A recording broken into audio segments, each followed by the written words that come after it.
Welcome to the video, everybody. The Jag is here behind me up on jack stands. Now, an engine management light came on today and I put the scanner in and there was loads of codes. There was so many codes relating to a load of different stuff. I was like, huh. Now, I remember somebody in the comments in the last video said something about a junction box. I can't even remember how I came onto this thing. I think I was looking through Google about a lot of codes and something came up with the junction box. So I looked in the junction box and then there was a tiny, the pins were fine, but there was a tiny amount of what looked like water on one of the wires on the outside. Now the pins are absolutely fine and we'll go inside the car and I'll show you what the pins look like now. But there was a little bit of water on one of the wires.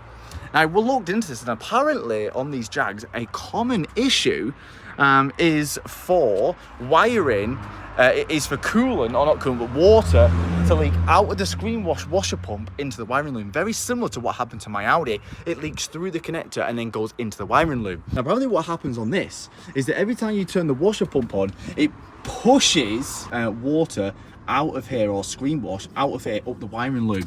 Now I've just took the wiring loom out and it was wet in here, and inside here is all wet.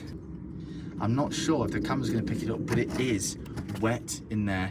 So what's been happening is every time I've been using the washer pump, it's been pushing screen wash out of there, up the wiring loom and into the BCM. I'm not going to show you right now because I'm just having a look and trying to order the right part. So that's what's been happening, and that set an engine management light on with a load of different codes. I cleared the codes and nothing came back. The only time then codes came on is when I've been using my screen wash recently. So I'm going to unplug that just so I do not use it. But I've caught it at a really good time because I've read things online that this can cause severe issues with the body control module. I've seen pictures of people pull it out and it's just ruined all the pins. Luckily mine are totally fine. I can just see it starting on one of the wires on the plug. Obviously what we're going to do is I'm going to order this part, I'm going to change that part, and I'm going to show you the BCM and what happens as well. So in fact it's that wet. It's filling up here. Look at the water coming out of it. It's filling up. So that's been being pushed all the way up the wiring loom. I think it's literally just started doing it because there's not much signs of it. It's been lasting for a while, but you can see how wet it is. I think it must have literally just started doing it. But look how wet that is. Oh my God, it's literally dripping down the side of it. This is a common issue on these guys. If you've got a Jag, change this. Even if you've not got any issues, bloody change this. Okay, we're going to order one of those screen wash pumps and fit that when it comes, but for now we need to jump into the issue of it going into restricted performance mode. We're going to get the use of a scanner and just see exactly what the fuel is doing, because it might be the high pressure fuel pumps. So I'm at idle at the minute, 3,800 apparently. It's saying it's really low. Well, I'll put my foot down a tiny bit, it's gone 10,000, 14,000. And I'm literally just 2 grand RPM. 15,000. Is that This is flashing red, and it's not easy to. It's pretty simple to find out that I think it should be between 3,000 and 8,000. Don't know if that's wrong or not, but it's jumping all over the fucking place. But the fuel level input is staying consistent. See the fuel level input? That's staying consistent. The actual fuel pumps, their ranges. Their values are staying somewhat consistent as well, so I'm confused here. Okay, so I've just gone through all the sensors in the power control module, and I've just highlighted ones which I think should be important, and also ones that are showing us red value. So we've got a red value here, the target ignition angle. Actually, that's gone fine now, but a minute ago that was too low. The manifold, the map sensor voltage is been constantly low. Maybe we've got a faulty map sensor. Either way, that's not helping the car, so that needs to be changed, because that is probably changing this. So I've just come to have a look at the map sensor. There is the map sensor right there. So I'm just inspecting things, and look at what I found on the vacuum line. Look what I found for the vacuum line. Oh no, that looks to me like the boost controller. That is not vacuuming, people. I don't know what you think a vacuum line should look like, but that is what a vacuum line should not look like. I'm 100% sure that is the intermittent boost issue we're getting. I'm pretty sure, I said 100%, but I'm not a Jaguar technician, but to me, And I'm pretty sure that's the reason we're getting the intermittent boost. It's on, but kind of not on, so sometimes it's going to lose a bit of boost pressure. Now, I'm going to take off the map sensor and just have a look at it, but I think I'm going to see if I can just get a new map sensor. No, them codes haven't come back for that thing, so since I'm not using the screen wash, my codes haven't come back, which is good. So that screen, I've already ordered one of them off eBay, the screen wash pump. That's going to be coming. This is not good. I need to get a new vacuum line on there. Look at it, it's just broke. That is not good. That is an old shitty vacuum line. I need to get one of those vacuum lines. It's not throwing up. It's not throwing up an engine management light code for the map sensor, but in live data, that's not reading the correct voltage at all. So I'm going to see how cheap they are and just get another one, just stick it on. Right, we've got a new line on there now, which is good. To get the map sensor off, here's the map sensor. This is the annoying thing. To get the map sensor off, we've got to undo that Torx there, little Torx. To get the Torx there, we've got to take the actuator away. To get the actuator away, we've got to take these 2 bolts off here. To get them 2 bolts off here, because there's a bolt there stopping that bolt from coming out, we're gonna have to take this off here. Wow.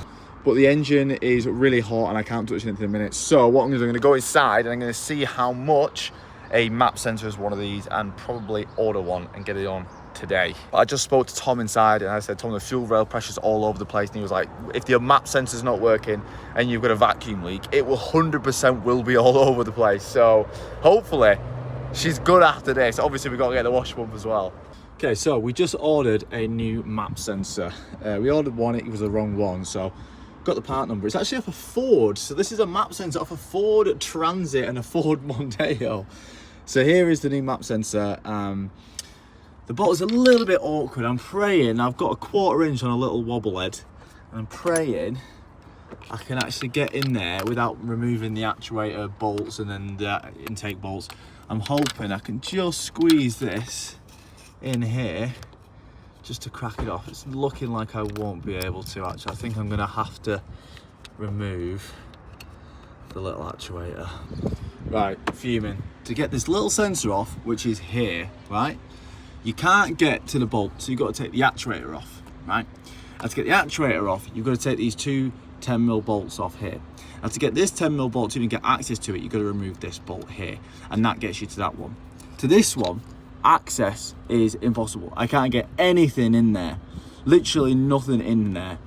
Now, I'm trying to get through this bit here. I've dropped the bloody extension all the way down to the under tray. So now I'm gonna have to get the car up on a ramp, take the under tray off, to get this extension off, to then hopefully get 2 or 3 more extensions to go through here to get that bolt off, to remove the actuator off, to remove the sensor off, which is right there.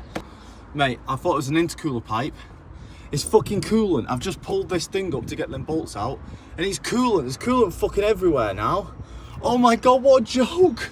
This is just, I can't pull this pipe off without losing all the coolant, putting all the coolant back in the system, bleeding the whole system, all because I want to get this little bolt off here. Wow, this is crazy. I'm fuming. This coolant pipe has to come off. The head of the bolt is just going to touch the end of this coolant crossover. So this coolant pipe has to come off to get this little tiny sensor off here. I'm going to ask Tom to have a look in a bit and see if I'm being crazy, but that literally looks like the only thing. That coolant pipe has to come off. So you have to drain the whole coolant in the car to remove a map sensor, which is right in front of your eyes, just because they've put an actuator right on top of it. Can we hold this?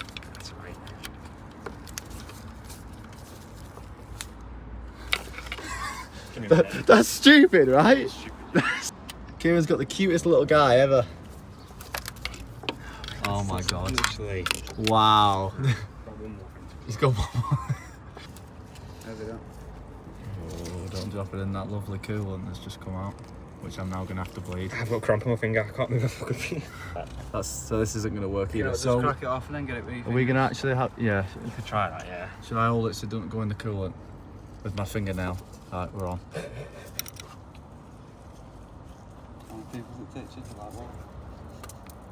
Oh, it don't feel good. No, it don't feel good. It don't feel good. Oh, No, it's not a thing. it's not happening. No. Caught the bit on the thing now as well. There we go. Sounds like a you problem. The sensor's it's there, and I'm gonna have to drain the whole coolant.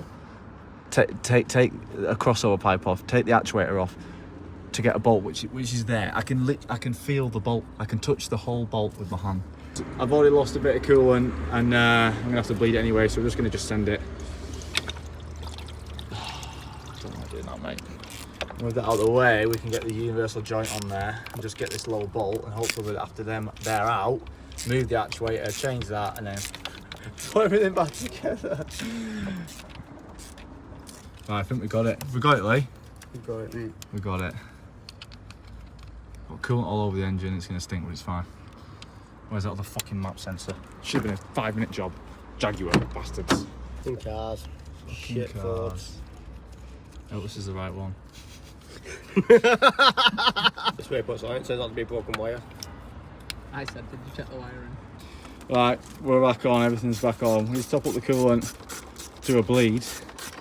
But what we'll do is we'll get the Autel, do a scan of everything, and go on live data, and make sure that the live data isn't saying minus 30 voltage.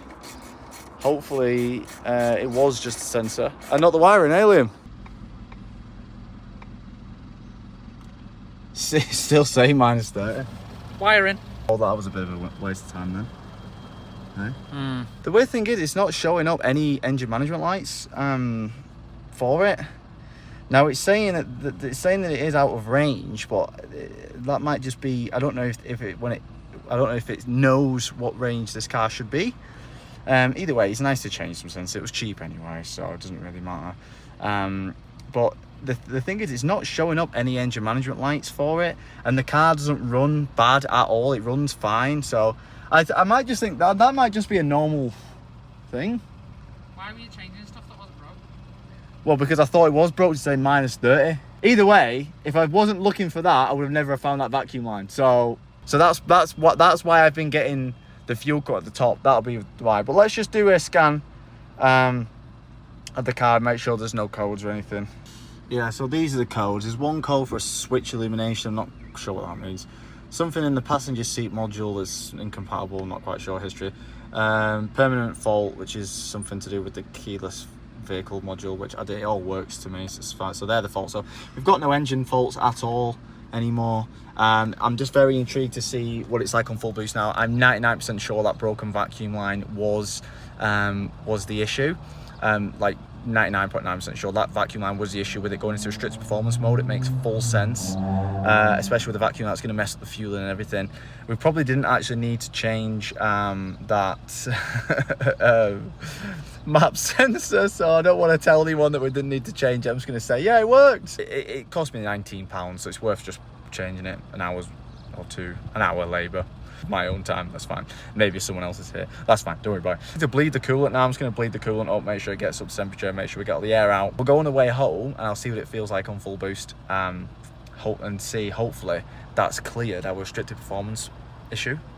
In the meantime, I'm going to speak to some Jaguar people, and I'm going to see what they say about that minus 30 voltage to see if that's normal. Part of me saying it's not, but the car runs fine, so come see, come sa. The good news is the fuel rail pressure is much more stable now. So I'm holding it at like 2k, 3k. Fuel rail pressure is much more stable. Look at it. It's sitting in the values. Much more stable. Remember before it was like 14,000 and everything. We're now much more stable. The idle seems way smooth as well. It used to always bob up and down, a little tiny bit bob up and down. But now it revs way nicer as well. The RPM is way more stable. Again, that's most likely that vacuum leak. Now, it does feel way smoother, and the RPM is way smoother as well. So I'm going to be positive. I'm pretty sure that we fixed our restricted performance thing at the top, because that vacuum leak was, well, that vacuum hose basically wasn't even on anymore. So, turns out the vacuum line fixed it. Woo!